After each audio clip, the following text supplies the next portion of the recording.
हरियाणा के रोहतक में क्या हुआ? हरियाणा के रोहतक में दिल्ली के निर्भया कांड जैसी वारदात हुई है। यहां शादी से इनकार करने पर 19 साल की लड़की को पहले अगवा किया गया और फिर सामूहिक बलात्कार के बाद उसकी हत्या कर दी गई। रोहतक के आईएमटी में खाली पड़े प्लॉट से लड़की का शव बरामद किया गया है। बताया जा रहा है कि सोनीपत की रहने वाली इस लड़की पर सुमित नाम का लड़का 1 साल से शादी के लिए दबाव बना रहा था।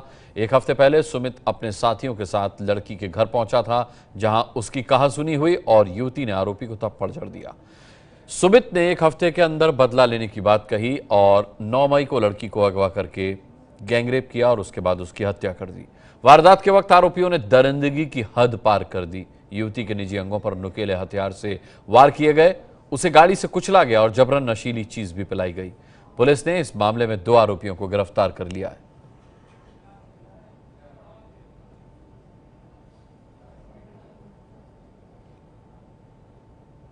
नौ मई को युवती फैक्ट्री में काम करने के लिए निकली, लेकिन घर लौटकर वापस नहीं आई। 11 मई को परिवार ने बेटी की गुमशुदगी की रिपोर्ट दर्ज कराई। 12 मई को रोहतक में दिल्ली हाईवे के पास सिर कुचली लाश मिली। पोस्टमार्टम में हैवानियत के सबूत मिले, निजी अंगों को नुकसान पहुंचाया गया था।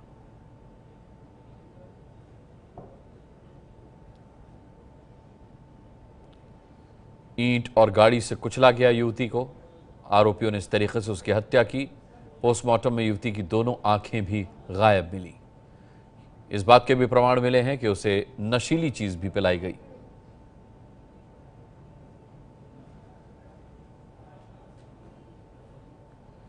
हमारे संवाददाता गौरव श्रीवास्तव की रिपोर्ट आपको दिखाते हैं इस खबर पर। दिल्ली से 70 किलोमीटर दूर सोनीपत में निर्भया गैंगरेप जैसा मामला सामने आया है, जहां पर एक 19 साल की लड़की को अगवा करके उसके साथ आरोपियों ने गैंगरेप किया और उसके बाद उसकी सर कुचलकर हत्या कर दी।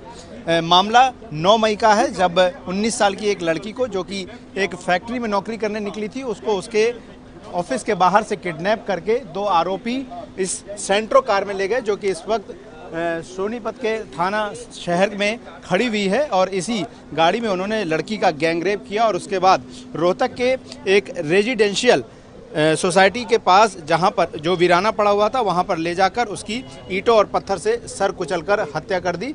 शरीर की हालत इतनी ख़राब हो चुकी थी कि उस पीड़ित की जो आंखें हैं, उसमें से कॉर्निया और जो प्यूपिल है वो निकल चुका था। इसके अलावा जो कीड़े मकोड़े हैं वो लड़की के शरीर पर रेंग रहे थे, क्योंकि 9 तारीख को लड़की गायब हुई थी और 9 तारीख को ही उसकी हत्या कर दी गई और तकरीबन 11 तारीख को उसका शव वहां से बरामद हुआ। फिलहाल इस मामले में पुलिस ने इस गाड़ी के जो चालक है और जो मुख्य आरोपी है सुमित, उसको और उसके दोस्त विकास को गिरफ्तार कर लिया है। सुमित जो है वो पीड़िता के ही पास के ही इलाके में रहता है और उसको लंबे समय से परेशान कर रहा था।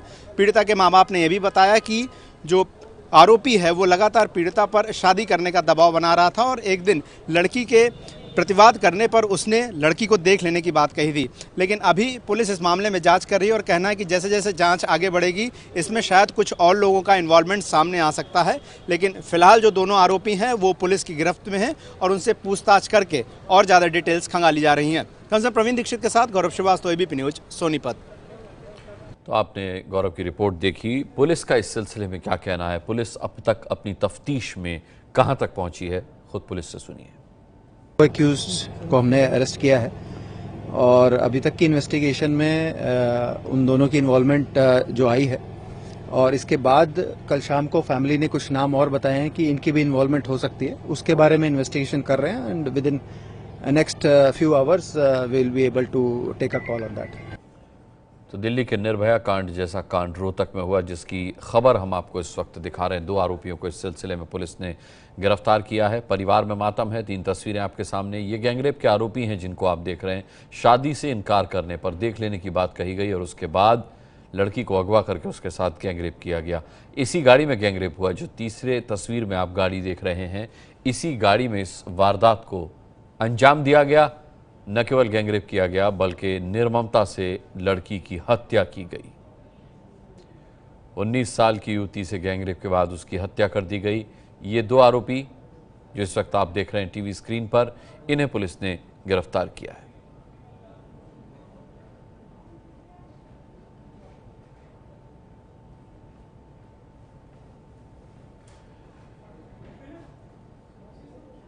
रोहतक में निर्भया कांड, जिसकी गुत्थी सुलझा लेने की बात पुलिस ने कही और इन 2 आरोपियों को गिरफ्तार करने के बाद पुलिस इनसे पूछताछ के बाद किस नतीजे पर पहुंची है, ये पुलिस ने अभी नहीं बताया। पुलिस ने बस इतना बताया कि लड़की के परिवार वालों की निशानदेही पर ये 2 आरोपी अब तक गिरफ्तार किए गए हैं।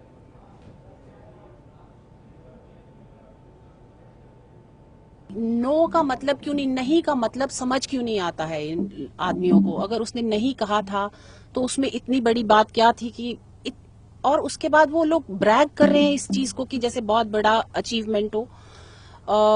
मैं मुझे अब ये जो हुआ उसके बाद ये पुलिस का रोल है कि कितने अच्छे से ये इंक्वायरी करते हैं और कितने अच्छे से ये फ्रेम करते हैं चार्जेस, ताकि वो जैसे निर्भय कांड में अब सुप्रीम कोर्ट ने भी कह दिया है हैंग टिल डेथ, तो वही इसमें भी मैं एक्सपेक्ट करती हूँ।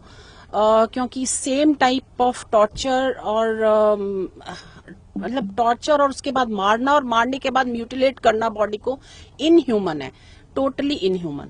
बहुत ही दरिंदता के साथ, बर्बरता के साथ इस बच्ची को मारा गया है जो केवल 19 वर्ष की थी। और सबसे दुर्भाग्यपूर्ण है कि इस बच्ची ने उस दरिंदे के खिलाफ 2 महीने पहले पुलिस में रिपोर्ट कराई थी कि वो उसे परेशान करता है, और पुलिस की असंवेदनशीलता के चलते उस दरिंदे पर कोई एक्शन नहीं हुआ और उस वजह से आज 9 तारीख को ये वारदात हुई है।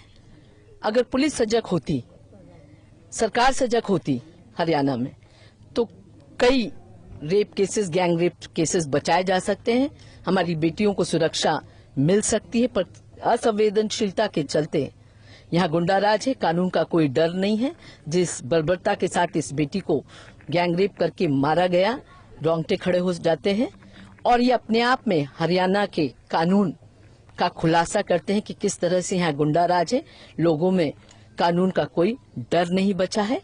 और मुख्यमंत्री से जब पत्रकार पूछते हैं गैंग रेप और रेप के बारे में, तो कहते हैं कि ये छोटी मोटी वारदातें हैं। तो जब प्रदेश के मुखिया की ही सोच ऐसी रहेगी तो आप समझ सकते हैं कि कानून व्यवस्था कितनी ठप रहेगी।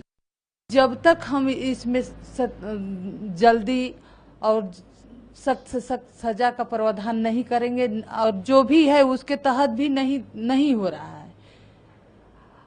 यहाँ तक की बात अब हम उन लोगों से पूछते हैं, अभी निर्भया का जो वर्डिक्ट आया था वो सुप्रीम कोर्ट में, बहुत लोग कहने लगे कि नहीं उनको एक मौका मिलना चाहिए, उनको सुधरने का मौका देना चाहिए, कि हमारे राष्ट्रीय मानव अधिकार का हनन हो रहा है 21वीं सदी। अब मैं उन लोगों से पूछना चाहती हूँ कि अब वो लोग कहाँ हैं जो कहते हैं कि नहीं उनको माफ करना चाहिए। उनके परिवार से जाके मिलें कि उनकी हालत क्या है।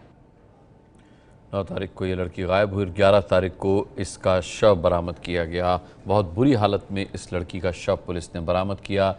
जब मामला खुला तो गैंग रेप का मामला सामने आया और गैंग रेप के बाद भी निर्ममता से हत्या का मामला सामने आया।